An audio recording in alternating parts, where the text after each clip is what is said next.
kalau Anda tentukan setiap malam Jumat baca Yasin.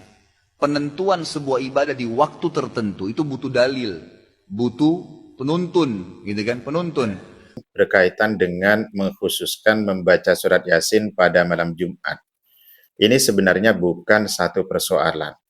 Kalau memang membutuhkan dalil, ibadah dirutinkan pada malam tertentu, ini banyak sekali.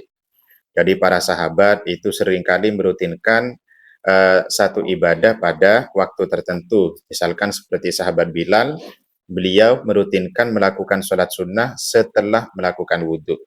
Kemudian sahabat Ibnu Abbas itu merutinkan untuk menyampaikan Al-Quran setiap hari Jumat. Kemudian Sayyidah Fatimah, beliau merutinkan ziarah kubur setiap hari Jumat.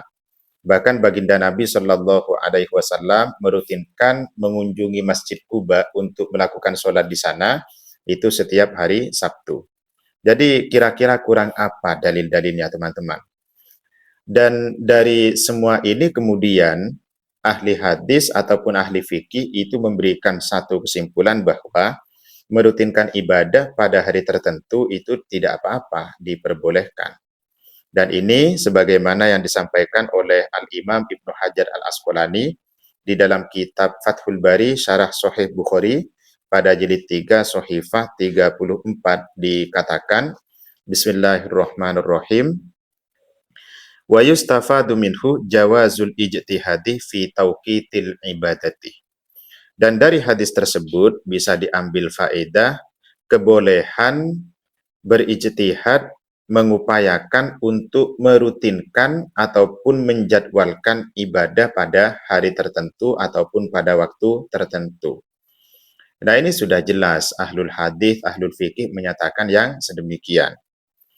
Lalu riwayat di dalam kitab Sahih Bukhari terkait dengan sahabat Ibnu Abbas, beliau meminta para sahabat untuk merutinkan mengajarkan Al-Quran itu setiap hari Jumat. Redaksinya, Bismillahirrahmanirrahim.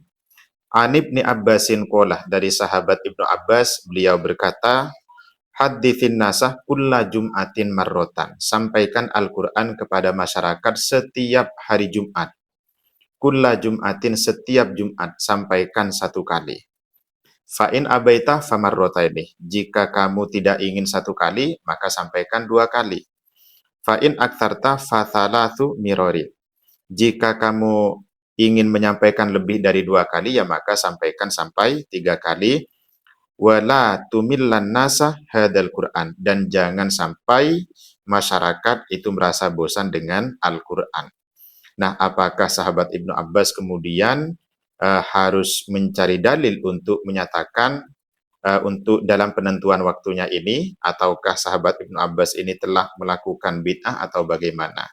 Nah, ini teman-teman.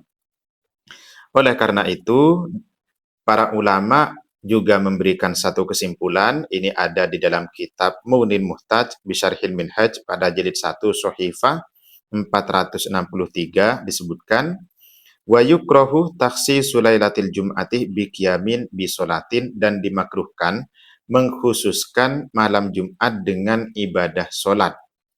Li khabari muslimin, karena ada riwayat Imam Muslim, la takhussu lailatal jum'ati min bainil layali. Jangan kalian khususkan malam Jumat min bainil layali, daripada malam-malam yang lain. Artinya mengkhususkan malam Jumat untuk melakukan kegiatan sholat sunnah. Jadi kalau misalkan kalau di selain malam Jumat tidak mau melakukan sholat sunnah, mau melakukan sholat sunnah hanya di malam Jumat saja, ini tidak diperbolehkan, dan ini memang ada hadisnya. Amma ihya'uha bi ghairi sholatin fala yukrahu. Sedangkan menghidupkan sholat malam Jumat dengan selain sholat, maka tidak dimakruhkan, diperbolehkan. Itu teman-teman ya. Jadi kita merutinkan membaca surat Yasin pada malam Jumat itu boleh. Karena memang surat Yasin itu ketika kita baca pada malam hari, maka kita akan mendapatkan ampunan dari Allah Subhanahu wa Ta'ala. Jadi ini bukan mengkhususkan yang diharamkan. Ini adalah mengkhususkan yang diperbolehkan. Kalau mengkhususkan yang diharamkan itu begini. Kita punya keyakinan surat Yasin ini hanya disunnahkan dibaca pada malam Jumat. Nah, ini yang tidak diperbolehkan. Keyakinan yang semacam ini. Kita meyakini bahwa surat Al-Kahfi tidak sunnah dibaca kecuali hanya malam Jumat. Selain malam Jumat tidak sunnah. Nah, ini adalah keyakinan yang tidak diperbolehkan dan ini adalah pengkhususan yang diharamkan ataupun pengkhususan yang bid'ah itu. Kalau kita tidak meyakini, kita tetap meyakini bahwa surat Yasin itu berhak ataupun dianjurkan dibaca kapan saja, namun kita kemudian mengambil waktu tertentu, malam tertentu untuk membaca surat Yasin, itu ya tidak masalah. Jadi begitu. Jadi kalau dalilnya itu sudah sangat banyak, saya kira beliau itu sudah harusnya lebih paham dan lebih banyak koleksi dalilnya daripada kami karena beliau itu seorang doktor yang lulusan dari kota Madinah. Itu saja. Assalamualaikum warahmatullahi wabarakatuh.